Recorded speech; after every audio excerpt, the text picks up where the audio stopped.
merupakan data dari Kementerian P3A di mana diambil dari tahun 2022 sampai 2023 yang merupakan data dari anak korban kekerasan tertinggi di Indonesia. Kita masih melihat yang paling tinggi terjadi di Kepulauan Riau dengan 935 kasus. Kemudian juga kalau kita lihat DKI Jakarta juga angkanya masih cukup tinggi meskipun berada di pusat ibu kota begitu ya. 635, Jabar 745.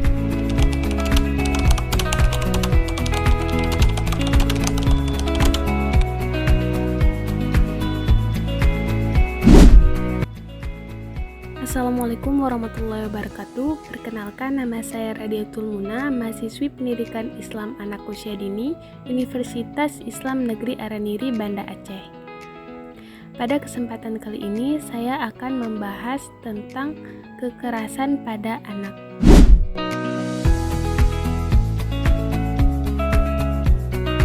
Menurut WHO, kekerasan terhadap anak adalah suatu tindakan penganiayaan atau perlakuan salah pada anak dalam bentuk menyakiti fisik, emosional, seksual, melalaikan pengasuhan dan eksploitasi untuk kepentingan pribadi yang secara nyata ataupun tidak. Kekerasan anak ini juga dapat membahayakan kesehatannya, kelangsungan hidup, martabat, dan perkembangan anak.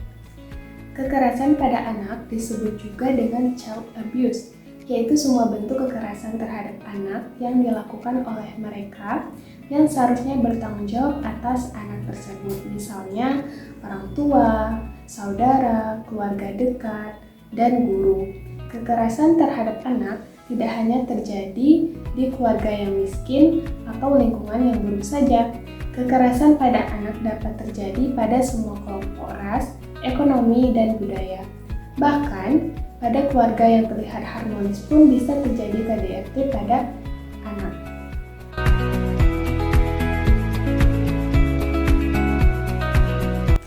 Ada 4 jenis kekerasan pada anak. Yang pertama, kekerasan fisik, yang kedua, kekerasan psikis, yang ketiga, kekerasan seksual, dan yang keempat, kekerasan sosial. Yang pertama ada kekerasan fisik. Kekerasan anak secara fisik adalah kekerasan yang dilakukan seseorang berupa melukai bagian tubuh anak seperti penyiksaan, pemukulan, dan penganiayaan terhadap anak dengan atau tanpa menggunakan benda-benda tertentu yang menimbulkan luka-luka fisik atau kematian pada anak. Bentuk-bentuk luka dapat berupa lecet, memar akibat persentuhan atau kekerasan benda tumpul. Adapun macam-macam kekerasan fisik antara lain itu contohnya seperti ditampar, ditendang, dianiaya, dipukul, diinjak, bahkan dicubit pun dapat menjadi kekerasan pada anak. Secara fisik, akibat kekerasan fisik antara lain luka memar, berdarah, luka lecet, patah tulang, luka bakar, pembengkakan, bahkan yang fatal itu sampai ke kematian. Yang kedua ada kekerasan psikis. Kekerasan psikis adalah situasi di mana perasaan tidak aman dan tidak nyaman yang dialami oleh anak. Kekerasan psikis ini dapat berupa ejekan, misalnya seperti ih kamu tuh hitam, ih kamu jerawatan. Selain itu, kekerasan psikis juga contohnya penyampaian kata-kata kasar ataupun kotor dan juga perundungan. Anak yang mendapatkan perlakuan ini umumnya menunjukkan gejala perilaku maladaptif. Itu seperti menarik diri, dia tuh pemalu gitu. Terus kalau misalkan keluar rumah dia takut untuk bertemu dengan orang lain. Yang ketiga ada kekerasan seksual. Kekerasan seksual merupakan segala jenis aktivitas seksual dengan anak. Kekerasan seksual ini dibagi menjadi dua. Yang pertama, kekerasan seksual non-kontak seperti si anak ini disuruh untuk melihat kegiatan yang tidak senonoh ataupun dipaksa terlibat dalam kegiatan tidak senonoh dan mengirimkan gambar, foto, atau video. Dan yang kedua itu seksual kontak seperti sentuhan, terus diajak berhubungan dan dipaksa berhubungan di bawah tekanan. Anak yang mengalami kekerasan seksual ini tuh mengalami dampak psikologis maupun fisik yang serius pada anak. Dan yang terakhir, yang keempat, ada kekerasan sosial.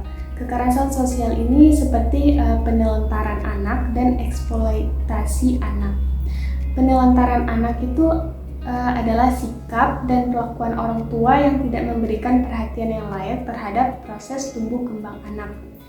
Misalnya anak itu gak dikasih makan, gak diurus gitu. Orang tuanya tuh seperti bodoh amat. Dan eksploitasi anak merupakan perbuatan yang memanfaatkan anak secara sewenang-wenang ataupun memanfaatkan anak untuk kepentingan pribadi yang dilakukan oleh keluarga ataupun orang lain dan memaksa anak melakukan sesuatu yang dapat mengganggu tumbuh kembang mental dan fisiknya. Eksploitasi anak itu berarti menghilangkan hak-hak anak. Contohnya, anak ini disuruh untuk melakukan sesuatu demi kepentingan ekonomi. Misalnya anak ini tuh disuruh kerja ke pabrik yang membahayakan, itu dengan upah rendah dan tanpa peralatan yang memadai, ataupun dipaksa melakukan pekerjaan rumah melebihi batas kemampuannya.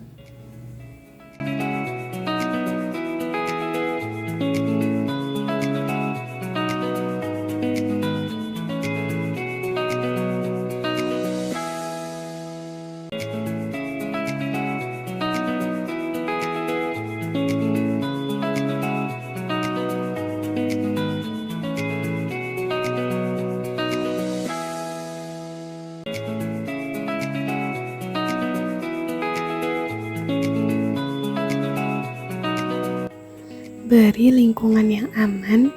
Pastikan anak berada dalam lingkungan yang aman dan dapat berbicara dengan Anda atau orang dewasa yang dapat dipercaya.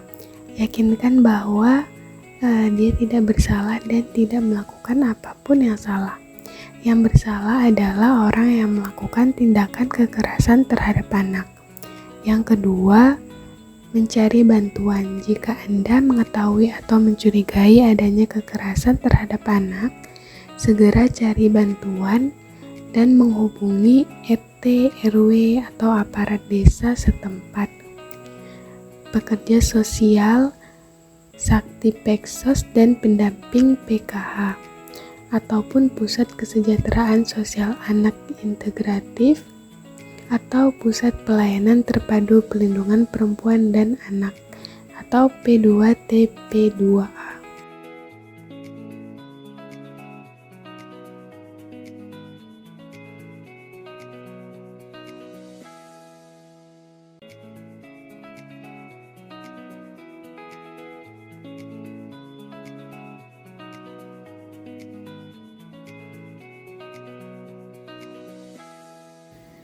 Ada beberapa tips agar tidak terjadi kekerasan pada anak. Yang pertama, kita perlu memberikan pengetahuan mengenai cara melindungi diri.